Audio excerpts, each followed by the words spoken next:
హల్లనే మిశ్రేశ్వరరావు. ఢిల్లీ గెలుపు బీజేపీకి అనేకమైనటువంటి లెసన్స్ నేర్పిస్తుంది. ఓడిపోతే లెసన్స్, గెలిస్తే ఆ లెసన్సే ఉపయోగపడతాయి మళ్ళీ రాబోయేటువంటి రోజుల్లో విజయవంతానికి.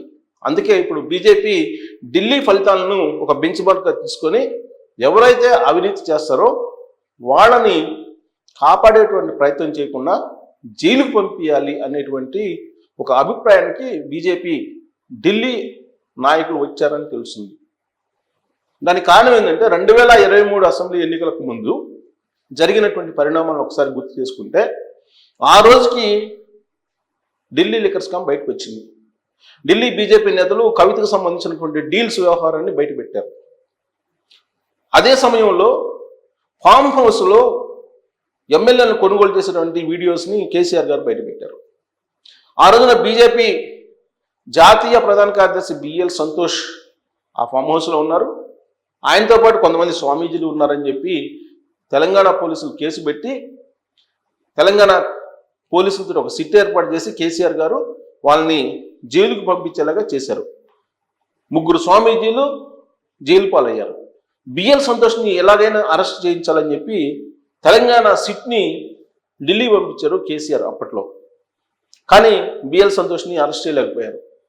అదే సమయంలో ఢిల్లీ లిక్కర్ స్కామ్ బయటకు వచ్చింది. ఢిల్లీ లిక్కర్ స్కామ్లో కవిత ఉన్నారనేటువంటి వీడియోలు తమ దగ్గర ఉన్నాయని చెప్పి బీజేపీ చెప్పుకుంటూ వచ్చింది. కానీ కవితను మాత్రం అరెస్ట్ చేయలేకపోయింది 2023 అసెంబ్లీ ఎన్నికల నాటికి. సరిగ్గా ఈ పాయింట్ దగ్గరే బీజేపీ రాజకీయంగా నష్టపోయింది. కవితను అరెస్ట్ చేయలేదు కాబట్టే బీజేపీని నమ్మకూడదు, బీజేపీ బీఆర్ఎస్ పార్టీ ఒకటే అని చెప్పి తెలంగాణ సమాజం భావించింది. అందుకే 2023 ఎన్నికల్లో కేవలం పరిమిత సంఖ్యలో బీజేపీకి ఎమ్మెల్యేలు రావడం జరిగింది. యాక్చువల్గా అప్పటి వరకు బీజేపీ కింగ్ మేకర్ అవుతుంది లేదా కింగ్ అవుతుంది అనేటువంటి ఒపీనియన్ ఉండేది ఎన్నికల ముందు వరకు కూడా. ఆల్ ఆఫ్ సడన్గా బండి సంజయ్ని బీజేపీ అధ్యక్షుడి పదవి నుంచి తొలగించారు. ఆ స్థానంలో కిషన్ రెడ్డి గారిని ప్రతిష్ఠించారు. ఈ పరిణామమే బీఆర్ఎస్ పార్టీ బీజేపీ మధ్య మ్యాచ్ ఫిక్సింగ్ కారణం అని చెప్పి కాంగ్రెస్ పార్టీ చాలా బలంగా తీసుకెళ్ళింది తెలంగాణ సమాజంలోకి. సీన్ కట్ చేస్తే కాంగ్రెస్ పార్టీ అధికారంలోకి వచ్చింది, రేవంత్ రెడ్డి గారు ముఖ్యమంత్రి అయ్యారు. మరి బీజేపీ వెనక్కి తిరిగి చూస్తే చేసినటువంటి తప్పులు ఏంటి అని అంటే కవితను అరెస్ట్ చేయకపోవటం ఎన్నికల నాటికి. బట్ కవిత లిక్కర్ స్కామ్లో ఉన్నారు, 100 కోట్ల రూపాయల డీల్ కుదుర్చుకున్నారు అనేది బీజేపీ వాళ్ళు అనేక సందర్భాలు అనేక వేదికల మీద మాట్లాడారు. సాక్షాత్తు ప్రధానమంత్రి నరేంద్ర మోడీ గారు 2023 అసెంబ్లీ ఎన్నికల ప్రచార సభల్లో కూడా కల్వకుంట్ల ఫ్యామిలీని అరెస్ట్ చేస్తామని చెప్పి చెప్పారు. ఖచ్చితంగా అరెస్ట్ చేసి తీర్థమని చెప్పి కేంద్ర హోంశాఖ మంత్రి అమిత్ షా గారు చెప్పారు ఎన్నికలకు ముందే. కానీ అరెస్ట్ జరగల. ఆ అరెస్ట్ జరగని కారణంగానే బీజేపీ భారీగా రాజకీయ మూల్యం చెల్లించుకుందని చెప్పి ఆ పార్టీ భావిస్తుంది. ఆ రోజు కనుక కవితను అరెస్ట్ చేసినట్టయితే ఖచ్చితంగా బీజేపీ కింగ్ మేకర్ అయిన అయ్యుండేది అనేటువంటి ఒపీనియన్ బీజేపీ వర్గాల్లో ఉంది. అందుకే ఇప్పుడు గతంలో చేసినటువంటి తప్పుల్ని ఇప్పుడు మళ్ళా చేయకూడదు, చేస్తే ఖచ్చితంగా నష్టపోతాము అనేటువంటి అభిప్రాయానికి బీజేపీ వచ్చింది. దానికి కారణం ఏంటంటే ఢిల్లీ ఎన్నికల ఫలితాలు. ఢిల్లీ ఎన్నికల ముందు కేజ్రీవాల్ని కనుక అరెస్ట్ చేయకపోయినట్టయితే ఇప్పుడు బీజేపీ ఏదైతే వన్ సైడ్ వార్ కొనసాగిస్తుందో అది ఉండేది కాదు. కేజ్రీవాల్ని అరెస్ట్ చేశారు. కేజ్రీవాల్ని అరెస్ట్ చేసి తీహార్ జైలుకి పంపించారు. కరెక్ట్గా ఆ అరెస్టే బీజేపీని రాజకీయంగా ఢిల్లీలో ఎదిగేలాగా చేసింది.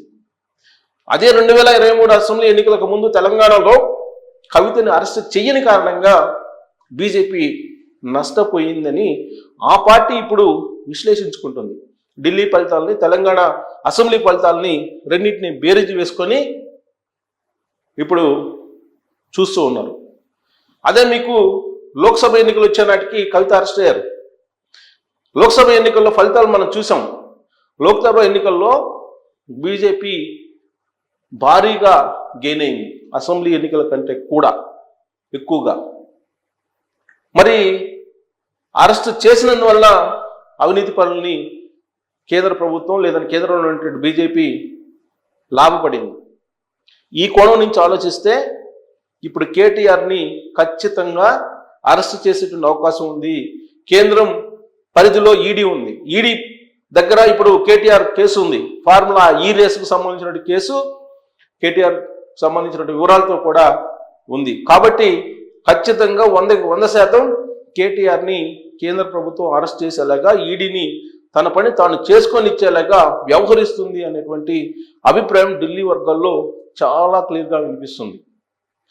ఆ కోణం నుంచి కనుక బీజేపీ పెద్దలు ఆలోచిస్తే కేటీఆర్ ఈ వారంలోనే అరెస్ట్ అయ్యేటువంటి అవకాశం ఉందనేది ఢిల్లీ వర్గాలు చెప్తున్నటువంటి మాట.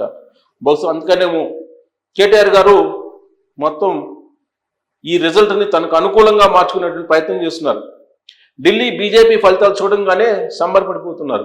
ఢిల్లీ బీజేపీ ఫలితాలు కాంగ్రెస్ పార్టీకి వ్యతిరేకమైనటువంటి ఫలితాలు అని చెప్పి చూపించేటువంటి ప్రయత్నం చేస్తూ ఉన్నారు. వాస్తవంగా ఢిల్లీలో ఎన్నికలు జరిగింది హోరాహోరీగా అటు ఆప్ ఇటు బీజేపీ మధ్య. ఒకవేళ కేటీఆర్ గారు కానీ కాంగ్రెస్ని విమర్శిస్తే అదేదో లబ్ధి కలుగుతుందని చెప్పి అనుకోవచ్చు, కానీ బీజేపీకి వాళ్ళు ఒత్తాసు పలుకుతున్నారు అనేటువంటి అభిప్రాయం ఇప్పుడు వెళ్ళిపోతుంది. బీజేపీ ఢిల్లీలో గెలిస్తే బీఆర్ఎస్ పార్టీ సంబరాలు చేసుకుంటుంది తెలంగాణలో. అంటే దాని అర్థం ఏంటి? బీజేపీ తోటి కలిసి నడవడానికి మేము సిద్ధంగా ఉన్నాం అనే సంకేతాలు పంపిస్తున్నారు అనేది తెలంగాణ సమాజంలో చాలా బలంగా అభిప్రాయం వెళ్ళిపోతుంది. అరెస్ట్ నుంచి తప్పించుకోవడానికే ఇలాంటి వాయిస్ని కేటీఆర్ అందుకున్నారు ఢిల్లీ ఫలితాల తర్వాత అనేటువంటి ఒక ఒపీనియన్ ఇప్పుడు రాజకీయ వర్గాల్లో చాలా దూసుకు వెళుతోంది. మరి బీజేపీ పెద్దలు కేటీఆర్ చేస్తున్నటువంటి కామెంట్లకి పాజిటివ్గా రెస్పాండ్ అయ్యి అరెస్ట్ చేయకపోతే భవిష్యత్తులో ఖచ్చితంగా బీజేపీ మూల్యం చెల్లించుకోవాల్సి వస్తుంది అనే దానికి ఉదాహరణ ఆల్రెడీ నేను మెన్షన్ చేశాను.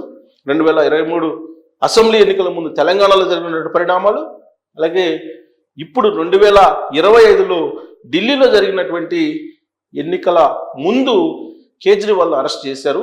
దాని ఫలితం ఏ విధంగా ఉంది అనేది. అంటే అరెస్ట్ చేయకపోతే కవితని తెలంగాణలో భారీగా నష్టపోయింది బీజేపీ.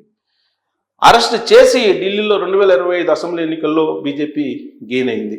సో ఈ రెండింటిని బేరీజ్ వేసుకుంటే ఆంధ్రప్రదేశ్లో కూడా బీజేపీ బలపడాలంటే జగన్మోహన్ రెడ్డిని కూడా అరెస్ట్ చేయాలి అనేటువంటి ఒక వాదన బీజేపీ అంతర్గతంగా ఇప్పుడు బయలుదేరింది.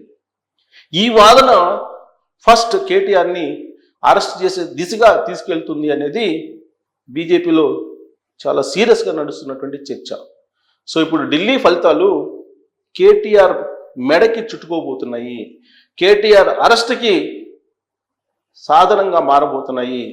కేసీఆర్ అరెస్ట్కి ఆలోచన కల్పిస్తున్నాయని చెప్పి భావించడానికి అవకాశం లేకపోలేదు.